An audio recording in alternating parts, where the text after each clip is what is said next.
Hey guys, what is up? It is Chris from Gentleman's Gaming, and welcome back to Dark Souls 3. Now, as you can tell from the title of this video, I'm going to be going over with you my beginners, strategies, and tips for anybody that's new to the Dark Souls series on what you should know and what you should really know about Dark Souls 3. So let's get right into it. Like any good game, guys, we got to start off with the plot. So the plot of Dark Souls 3, as it is stated in the intro cinematic, is that you are an undead, unkindled warrior named the Ashen One, who has been sent to the kingdom of Lothric. You are trying to invert an oncoming apocalypse brought on by the ongoing war against light and dark. But the only way to end this war is with the destruction of the Lords of Cinder in the land of Lothric, who were the ones that linked the first flame to the world of man. And that is the intro, or at least the plot, of what you are trying to accomplish in Dark Souls 3. Now, obviously, like the other previous Dark Souls games, it is very reminiscent of the fact that you have to go against these massive bosses who are massively powerful and massively bigger than you, and trying to kill them in order to restore peace to the kingdom of Lothric.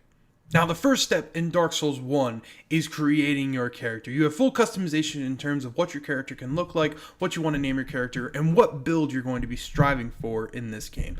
Now, if many of you are unfamiliar of what the builds are or what certain skills are in this game, I'll pretty much go through a breakdown of what they are.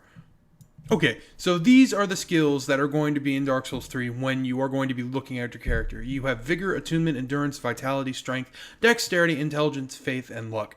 Now, Vigor is one of the first perks that you should really invest into. It increases your max HP. Attunement is really for if you're going for a Faith or Intelligence build when you know you're going to be using spells. The next skill is Endurance. Now, Endurance increases the amount of stamina that your character has. The more stamina your character has, the more attacks they can perform, the more they can block with their shield, and the longer they can last in a battle without losing stamina and being open to attack. Now, Vitality this time around actually increases your equip load in your stats.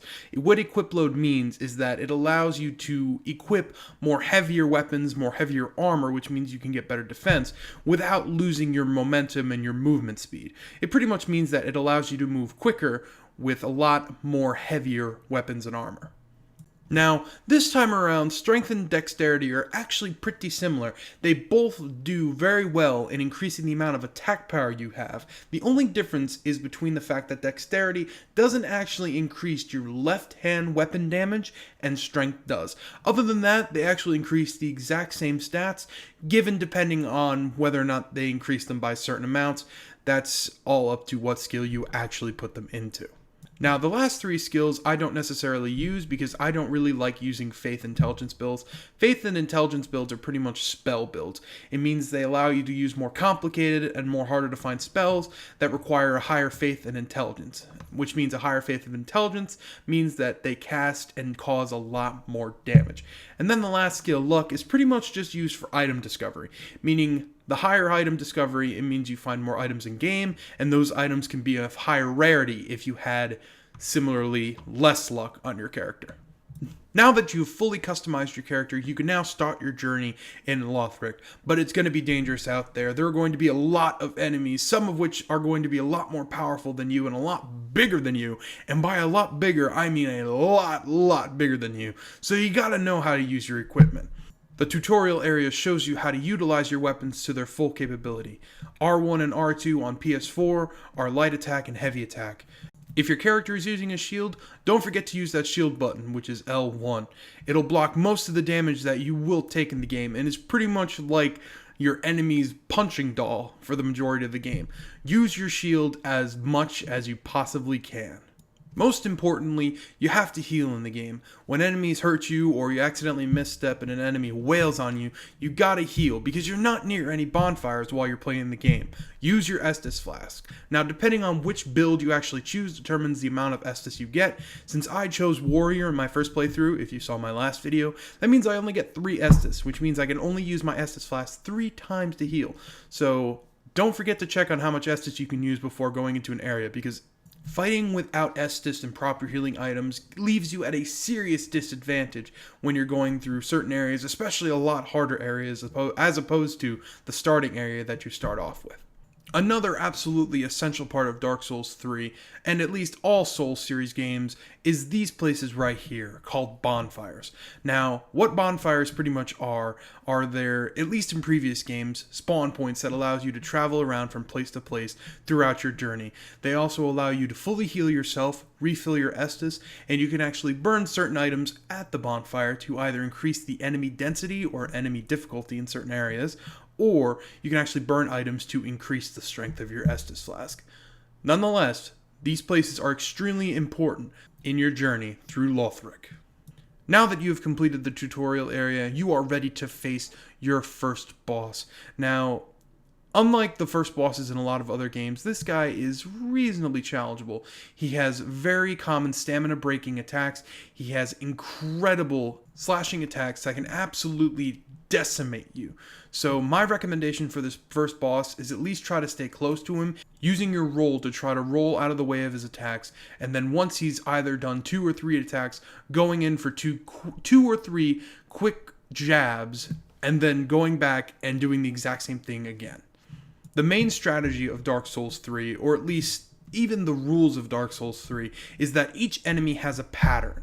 Each build has a pattern. The way you use a weapon, there's a pattern to you using it. So pretty much what you have to do is you have to sit back and learn each of these bosses' patterns before you take them on. Because once you learn those patterns and learn how they react to the way you react, then you could find a way to exploit their pattern and take them down. Now, once you have defeated the first boss, Ludwig's Gundyr, at the Cemetery of Ash, you're going to be going through a door, and the next area you're going to be coming through is the Firelink Shrine. Now, the Firelink Shrine is very important, is because of the fact that it sits the 4 Lords of Cinder, which are the bosses that you're going to be defeating throughout the game. Now, this place pretty much is the centralized hub of the game. It pretty much allows you to buy all your armors, your weapons, allows you to reinforce weapons, and allows you to level up through the Goddess of Cinder, which is located near the centralized bonfire in the middle of the shrine. Now, once you're in the Firelink Shrine, there's going to be a few people that you can actually interact with, but there's only 3 people that are very important to your journey in Lothric. The first person, as you can see talking with me now, is the Firekeeper. Now, her centralized duty is the person who is going to level you up. Pretty much, when you bring her souls, you can actually level up any of your skills that you currently have, which means you can upgrade to more better and more damaging builds. The second person that is most important is the Shrine Handmaiden. It's almost like that old crotchety woman from Dark Souls 2 who carries that huge-ass backpack on her back. And she pretty much allows you to buy souls, reusable items, homeward bones, pretty much everything that was in the last game.